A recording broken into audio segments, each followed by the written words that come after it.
as you heard in the promo, yesterday was what a Black Sunday in Ondo State, and we had terrible experience of how gunmen disguised as worshippers went to a church in Owo, Ondo State, a Catholic church for that matter, and killed more than 30 people, leaving several others injured, some of them critically.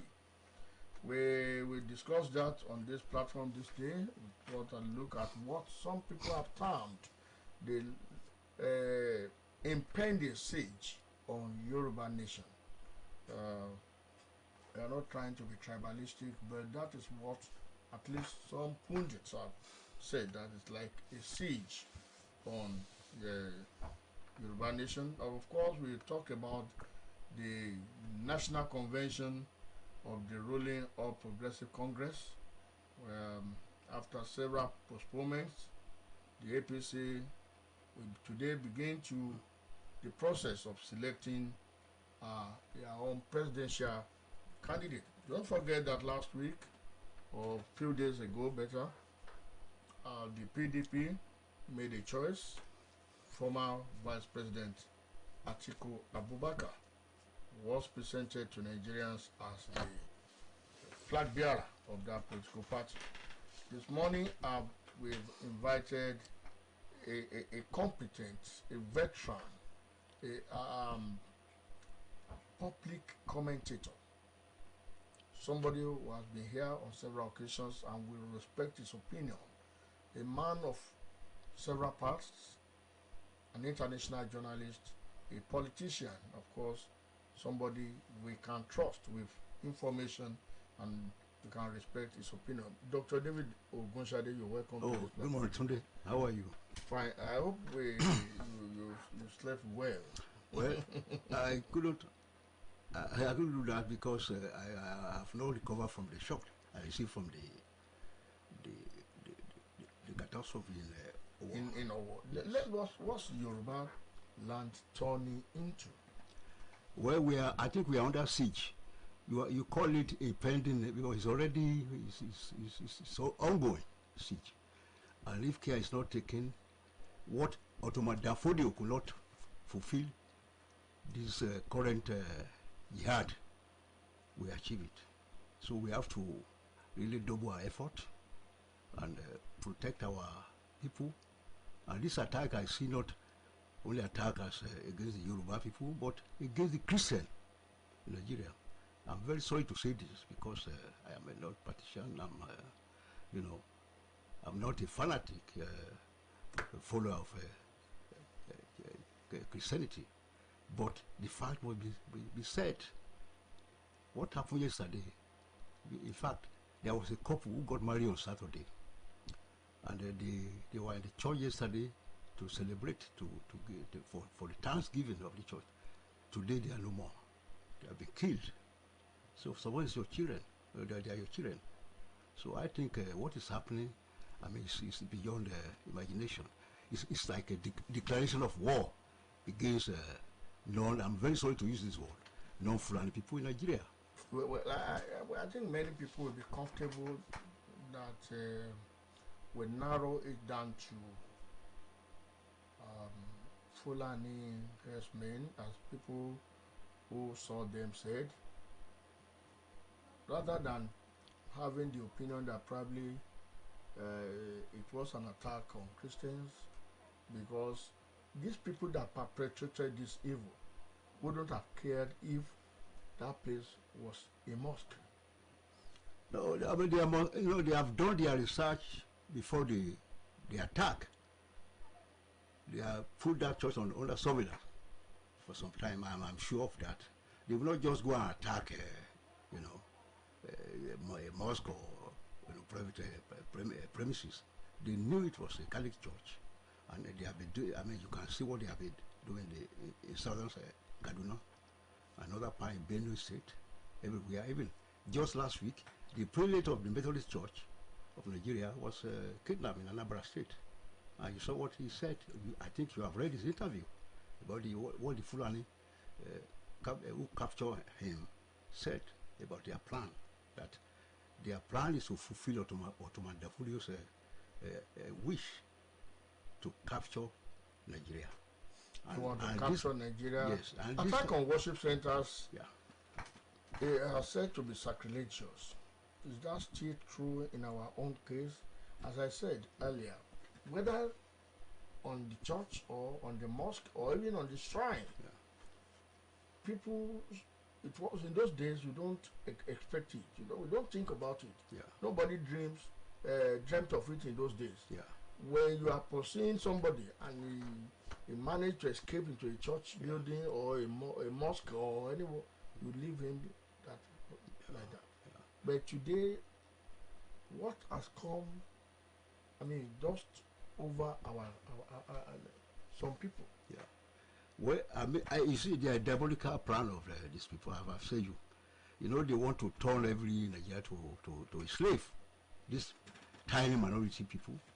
And if you see, we cannot be pretending as if nothing is happening. And I think we have been paying too much sacrifices for this, for the unity of this country. So, but we should realize that these people meant serious business. Serious business. Professor Akintoye has seen it. A lot of people have seen it.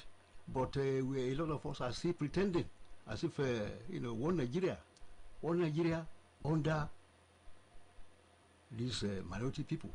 This is their plan. So the earlier we realize this danger, the better for all of us. And then it's not just condemning. The action must be taken, practical action. These people use dynamite to blast this church yesterday before they started shooting. So what is that? So people who don't have plan will use dynamite? Are they just normal criminal? They have political plan. And if you are still pretending that these people are just bandits, you are wasting our time. We should not forget history. We saw what happened when Ilorin was captured. And you see under slavery today, we have not been able to liberate Ilorin. And it is this time, this Osogbo, that our people, the Yoruba from Ibadan, came and they mobilized and drove them back. So they want to start again. Have they started? Or was how many kilometers from this place? So we are really under danger. So we should really organize. And I don't think our present system can, suppress it. Condemn it. I heard President Buhari condemn it. Yes, he should do that. But action should be taken. This thing has been going on for too long, and we don't know which is next now. I hope they'll be able to, to stop them. But we should be really awake and conscious of to defend our homeland. The president or the federal government must be awake to its responsibility. Yeah. We have heard that those who perpetrated the massacre were foreigners. Foreigners. And it's been said repeatedly that even those who are causing mayhem in the north are Malians, How do we Nigerians, Chadians? In terms of the current, problem we are facing, how do you define a foreigner? Now, once you are a Fulani man, you are in Nigeria. That is the system. That's a fact. The government is building a railway line to Nigeria Republic. Is that for nothing? Why are they not doing it to Ghana, even our neighbor here, Cameroon and Benin Republic? Why Nigeria? These people are coming, no check. So I don't regard them as foreign. How did they enter? Can foreigner just come in without control? That's the question, really. Yes, how did they enter? The question about bordering on the porosity of our borders. Yeah. The national borders are very porous. Yeah. And at the same time, we've heard that the government has said that they've banned importation. If you are banning importation, your customs, your security soldiers, everybody ought to be at the border post. We have two systems. Preventing people from coming in. We have two countries. We are deceiving ourselves, the north and the south. You see, the law which applies in the south does not apply in the north. So you are saying the close border. When the close border, Benin Republic border was closed, it was just opened about few months ago. Did the border between Nigeria Republic and Nigeria did it close? No. So that's we are operating two laws here, one for the slaves and one for the rulers. So that's the system. I mean, you should understand it. Look at all our strategic positions: head of immigration, head of custom, the head of the army, head of police, and intelligence services. Where did these people come from? And you are talking people who are foreigner. Which foreigner? Because they put their people at the control points and strategies. It's a strategic position. So that is why they are able to come in from Mali. Okay, in Mali we have several ethnic groups there. But these people who are coming, they belong to one ethnic group. They also find their brother in Nigeria. So this is a serious situation. And pretending we are talking about restructuring, they are opposing it. So I think I am a Pan-Africanist to the core, but I'm having a second, thought now that I want to believe in the Yoruba nation now and join the others so that we can liberate our people. Listeners, we are discussing the massacre that happened yesterday in our Ondo State, and the guest on this platform is Dr. David Ogunshade. You're a Pan-Africanist. Yes. Now you want to look inward. Yes, because I mean, my people should survive. Okay, where were the local Kamajors? The Southwest. Yeah. About 2 years ago, the governors adopted Amateku. Yeah. Was it the case that everybody just went asleep on Sunday morning? No, you see, I mean, I'm happy you have raised this question. What is the strength of this Amateku in Ondo State? How many of them are in this security network? How many? No, how many? Let us consider that. They are not, I don't think they're up to 2,000. So Ondo State, I mean, with population of about nearly 3 or 4 million, how will these people be able to manage? And then what types of weapons are they being given? So against people carrying dynamite and AK-47, we give them these Dane guns. So with Dane gun, you'll be able to protect, these people carrying AK-47. It's not possible. So the federal government did not allow the Ondos. I want to commend Governor Akeredolu. He made serious effort to make sure that these Amateku people are well armed, but he was not allowed by the power that be at the top. So how are they going to protect this thing? And then without any intelligence, support. So it's not possible. So I believe we should take our destiny into our own hand in this Yoruba land, because, as I've said, as many people have seen it, then if care is not taken, then they will turn our people to slaves, and that is what I believe. Those who are thinking about this, and they are going to fail, and the Yoruba are not. We are not as lazy or coward as they are saying. So if when we are provoked, then they will see the reaction. Now, what can we do as a people? What as a people, I think we must. We have to be protected by the police. Yeah. By the officers and men of the armed forces. Yeah. But I think in the interim, I want to support this state police, formation of state police, so that they're manned by the indigents of that state, so they be able to protect your people. I'm sure Yoruba man will think twice to go and attack a church where he knows his people are there. Like in the Soviet in those days, when the army of the Soviet Union then ordered the tanks and to be shooting to the school children, the military refused, because how should we be killing our own people? These are our children. They refused bluntly, and that was why the anti-Gorbachev of that period did not succeed. So if you put a Yoruba man or an Igbo man in respected territory, they will be able to protect their people. But now when you bring people we don't even know their origin to protect us. They have no loyalty, so it's not possible. So the people who are opposing the formation of state police, they know what they are doing, because they have a diabolical and a private agenda, hidden agenda. Okay, now what we have two major spots or axes in Yoruba land. Yes. Since this banditry or whatever kidnapping started. Yeah. The Owo side, the Ondo State Forest Reserves, Yeah. and the Okeogun axis. Yeah. What do we advise the government in the southwest to do? Well, I think they should they will reinforce the Amotekun network and pass legislation to arm them to the teeth, to be so that they be able to protect our people. They should do whatever they want. They use their. Some of them are very close to Mr. President. They should use that connection to make it possible, so that they can make these Amatekun people as powerful as the Nigerian soldier, as powerful as the Nigerian police, so that they be able to mount all these the territories and borders that you have mentioned. Otherwise, there is no solution, and there's, I think, God will help us. Yeah. PDP, you are a member of PDP. Yes.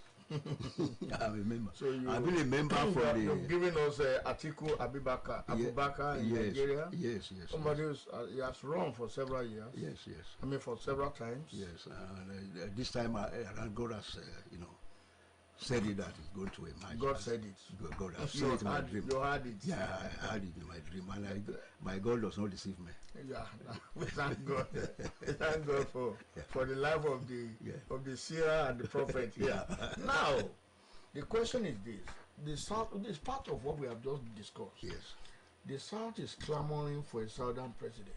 Yeah. Your party went ahead and gave us a northern candidate. Yeah. Well, in my party, we for the first 16 years that we were in the government, we had a Yoruba man for completely 8 years. So we are not the only. We are not as selfish as the other.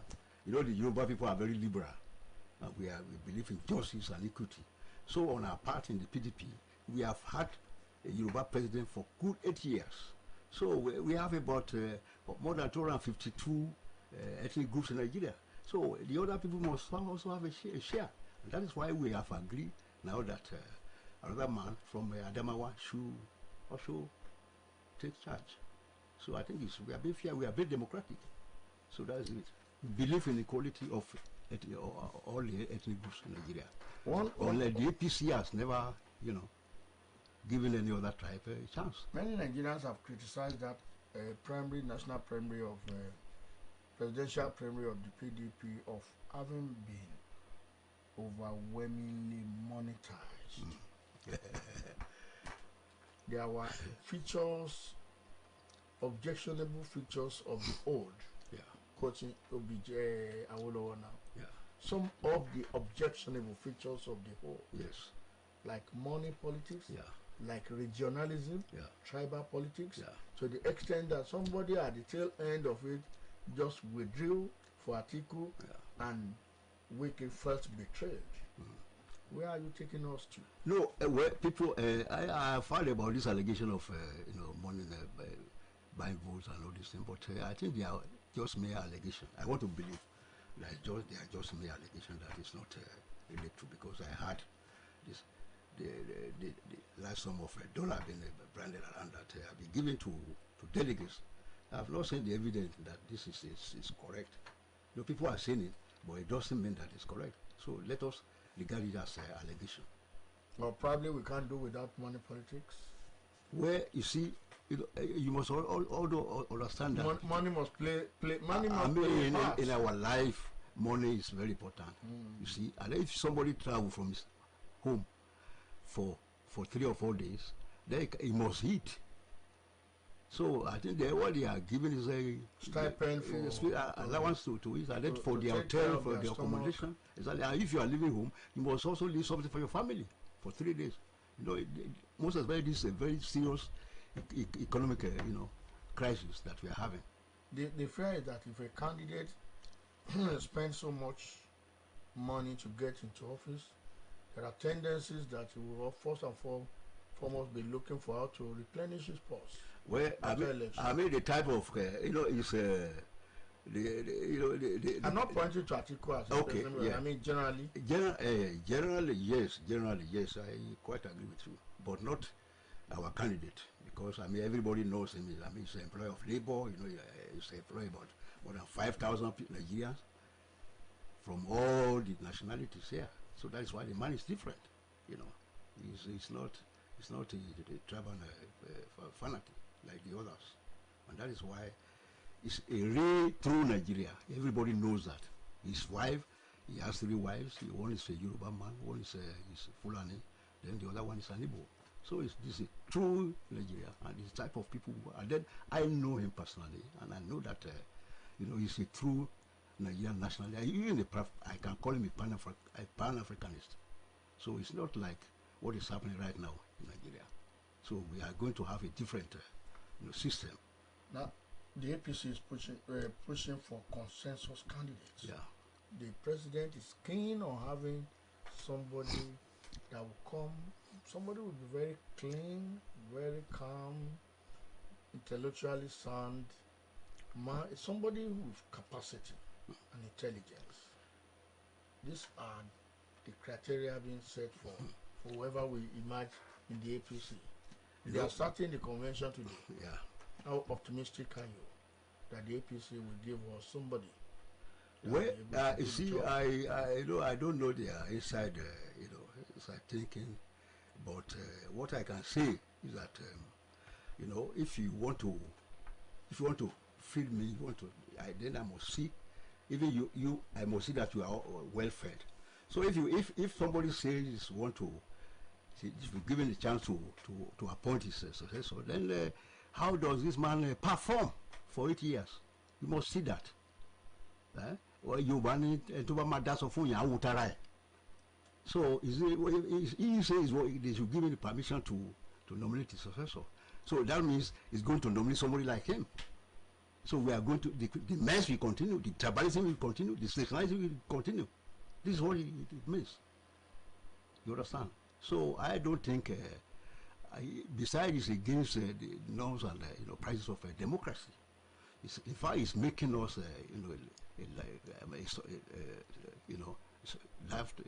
making us, it is ridiculous, damaging our image abroad among civilized countries. Because have you heard the French presidency is going to appoint a successor, or American president, or a British prime minister? So it's a new, even in African state, you really left the presidency in Tanzania without even having a say. If somebody succeeded him. Same thing in Rawlings in Ghana. Same thing in Zambia. So it's a new dimension, and I think it should be discussed. And I'm happy that a lot of even APC governors are opposing this move. I'm very, very happy. So I don't think he's going to succeed. We should allow democracy to thrive and to flourish. Just throw everybody to the field? Yes, like the PDP has done. They should borrow a leaf from the PDP. The way they have done, they have conducted their primary. It was in a civilized way without any violence, and went smoothly, no argument, they didn't waste time. Now they are postponing it for the third time. I'm hearing that it did not take place today. That is probably tomorrow. For the third time, they are postponing. Why? So that means they are disorganized. They are not well organized. They are looking for the best. Maybe they are looking for the best. Okay. Wish them good luck. 10, 11 northern governors have said they wanted the next presidential candidates of the APC to come from the south. I think that's a good news to you. Yes, these are these people who really believe in the unity of this country, and that is the way we can move forward. And you talk up for them in that regard. Yeah, because they have left. I mean, the current president now is from the north. He's going to spend it here by May. So they should also give the south a chance. I mean, if we should elect another from their side, I'm talking from their party, they should follow our system in the PDP. We have got 8 good Southerner for how many years? Jonathan spent 6 years. Obama just spent 8 years, making 14 years.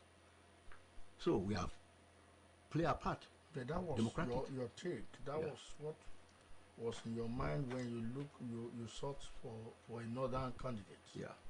In the PDP. Yeah. Between the north and the south now, where do you go? In case Bola Tinubu or Zimbabwe speak today in APC. Well, you mean, are you talking to me personally?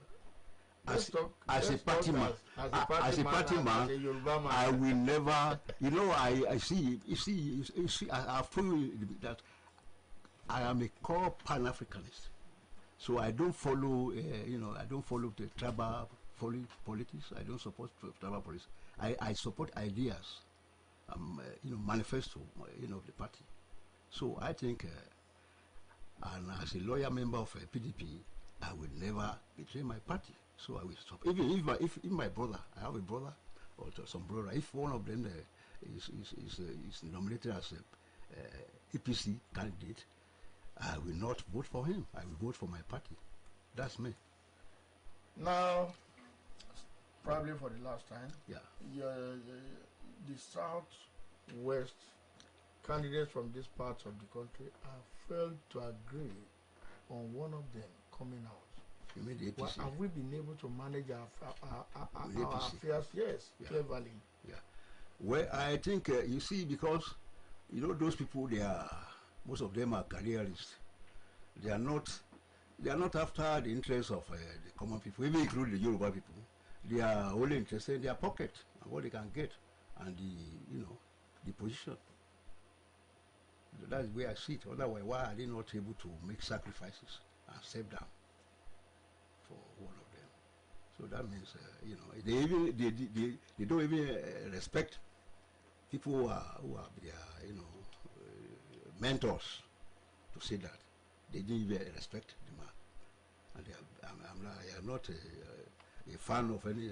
Were you to pick somebody for APC among the Yoruba candidates? If I were to. Yeah, if you were to. Well, I think, that's a very difficult question. You see, but you see, I believe in a hierarchy and I believe in discipline. And if they are calling themselves progressive, trying to say they are followers of Awolowo, and if Awolowo were to be alive, and then in those days in the action group or the UPN, then seniority plays a role. And I think if they are true followers of Awolowo, then they should follow their leader. That's my opinion. Doctor, I want to thank you sincerely for coming on this platform this evening. Yeah. We are all concerned about what happened in last night. That was why we beckoned at you to come. Yeah. And we pray that, are you optimistic that those who perpetrated that heinous hurting will be caught? Well, I listened to Governor Akeredolu's speech on the radio, and I know as a serious and committed man, it's no joke. Somebody, as a lawyer, I believe he said he will do everything possible to make sure that these people are tracked down and they be arrested and they be punished. So it won't be a matter of rhetoric. No. Akeredolu is not, it's not a terrorist. We don't pray for a repeat. Amen. I hope so. We should work towards it. Yeah. Let me also thank Titi Ajiboye for being there for me, and Olatunji Ojo. Until next Monday, Abatunde Oguntomi is my name. God bless you all. So if you look at the Constitution of Nigeria, the government is set up basically to do two things. And people are asking, do we have budget? You're listening to 104.5 megahertz. Just like water, we are the indispensable companion.